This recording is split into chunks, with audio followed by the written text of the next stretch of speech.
Hi everyone, welcome back to my channel. I'm Huck. Today I am doing my September reading predictions. So these are all of the books that I am predicting I will want to read in September.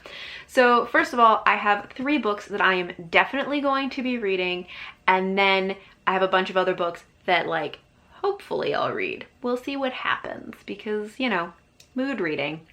But the first books that I'm definitely going to be reading, the first one I have is Unwind by Neal Shusterman. This is one that I meant to read in August, but I didn't quite get to it until the very end, so I am reading it. I'm reading it right now, actually, so that's why I'm definitely reading it in September, because I'm already partway into this book.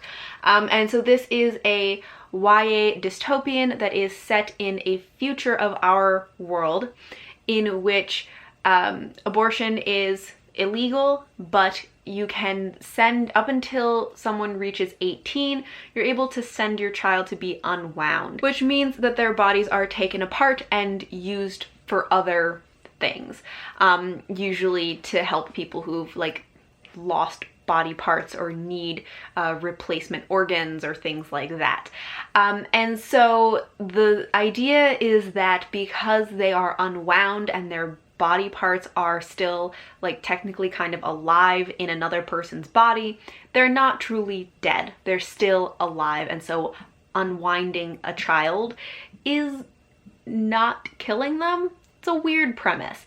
But yeah, so as I said, I'm reading this right now, so definitely going to be reading this in September. Next, I have Self-Compassion, The Proven Power of Being Kind to Yourself by Kristin Neff. This is a nonfiction book that I just recently bought, but I'm actually probably going to be listening to the audiobook, but I wanted to have the physical copy as well so that I could take notes and everything. And I talked about this in my most recent haul, that self-compassion is, or mindful self-compassion is kind of a subcategory of mindfulness practices, and it's one that I think is especially interesting. And I have gone to some workshops and classes and stuff about it, and I think it's a really interesting topic within mindfulness. And Kristin Neff and Christopher Germer are kind of the people who defined mindful self-compassion as a specific thing and as an area of study. Kristin Neff is a researcher and has done a lot of research around self-compassion, and it's really interesting. And I've seen her speak before. I went to a workshop that she held a couple years ago, I think, but at the end of September I'm going to another thing. I don't know what to call it. It's not exactly a conference or a workshop. It's called a gathering. But it is another event where they're going to have a lot of different speakers who are talking about mindfulness, and Kristin Neff is going to be there talking about mindful self-compassion. And I'm really excited to see her speak again, and I've been meaning to read this book for years.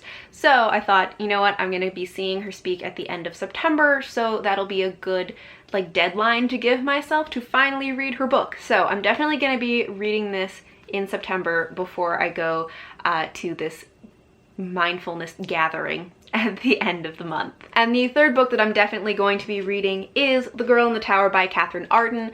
This one I'm definitely reading because I'm buddy reading this with my friend Cara from Wild Book Garden. I'll link her channel below if you want to check her out. And this is the second book in the Winter Night trilogy. The first book is The Bear and the Nightingale.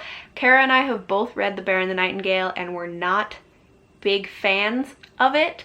I'll link below my wrap-up where I talked about The Bear and the Nightingale, because I had a bit of a rant if you're curious about what I didn't like about it. But we both wanted to give this series another chance because it sounds like something I would love, because it is folklore inspired and it's very atmospheric and all of that, so I love those things, and it's a very well loved series, so I really want to give it another shot. So we're gonna read this second book together and hopefully love it. You know, I'm a little unsure how I'm gonna feel about it, but I'm gonna try and go in with an open mind because I would love to love it. So those are the books that I'm definitely reading. Now I have a couple of books that I am thinking I'll want to read this month. The first is Heart's Blood by Juliet Marillier. This is her Beauty and the Beast retelling. Since in August I read Beautiful by Juliet Marillier, which is a retelling of East of the Sun, West of the Moon, it just put me in the mood to read another Juliet Marillier retelling, and I've been wanting to reread this one. I think this actually may have been on my list of books to reread in 2019. So thought I'd read it in September since I have been inspired by reading Beautiful. Then I have a book that I previously started and put down, which is The Shadow of the Wind by Carlos Ruiz Zafón, and I took the dust jacket off. It's like down here somewhere. This is the dust jacket.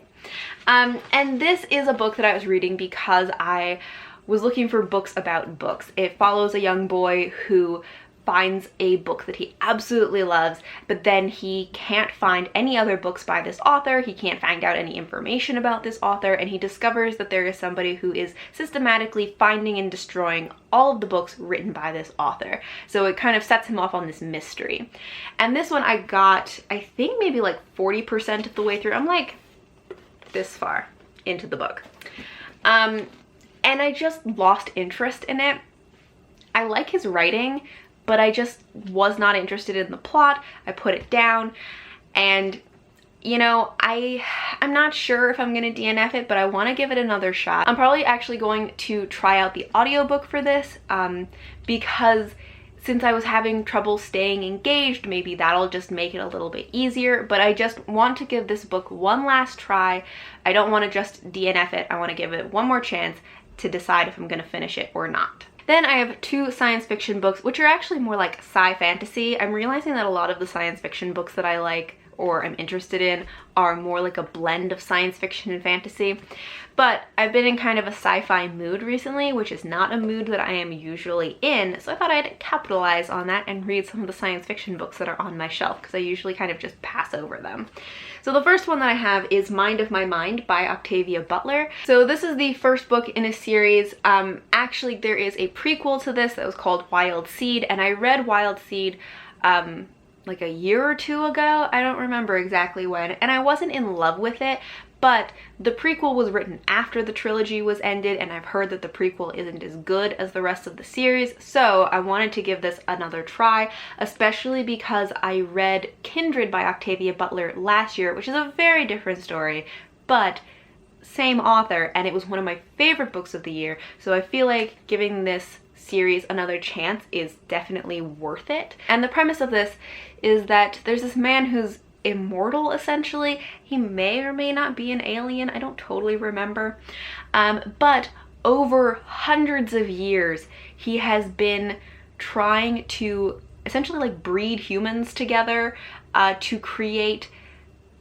this race of people that have superpowers, kind of. And like, and there's a very specific power that he is looking for, and I don't know what it is, but our main character is one of these people that he has like created over time, and I think she's one who has like the power that he's looking for and trying to like create and harness, but I think she stands up to him and his plan doesn't go as planned. So this one sounds interesting. It's very short, so I'm interested to see how that goes, but I've been meaning to read this for a long time and I feel like I'm finally in the mood for it.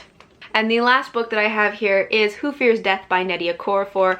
This is again kind of a sci-fantasy, I think. It's following this woman in post-apocalyptic Africa who has some kind of special powers. I'm not really sure what the powers are, but because of her powers, she finds out that there is somebody who is trying to kill her. So it sounds like it's going to be a very like intense and brutal story, but again, this is one that I've been meaning to read. Nnedi Okorafor, I read her Binti trilogy like a year or two ago. I think in 2017, her Binti, the first two books were like some of my favorite books of the year, and then I haven't read anything else by her, and I've really been meaning to read more from Nnedi Okorafor, so I want to get to this one. And this one also, I like that this is a mass market paperback because I think I'm going to probably be reading this when I go on my trip at the end of September, because the like mindfulness gathering that I'm going to is in California, so I have to fly out there, and of course I have to bring a book with me, but I always try to bring small books when I'm traveling so that they can easily fit into bags and all of that. So this one seems like a good choice for that, and it also I feel like is going to be a good level of like a gripping story to just be really interesting to read on the plane. So those are all of the books that I am predicting I'll want to read in September. Of course, I'll probably add some other ones along the way as well. If you've read any of these, let me know what your thoughts were about them. Thank you all for watching, and until next time, bye!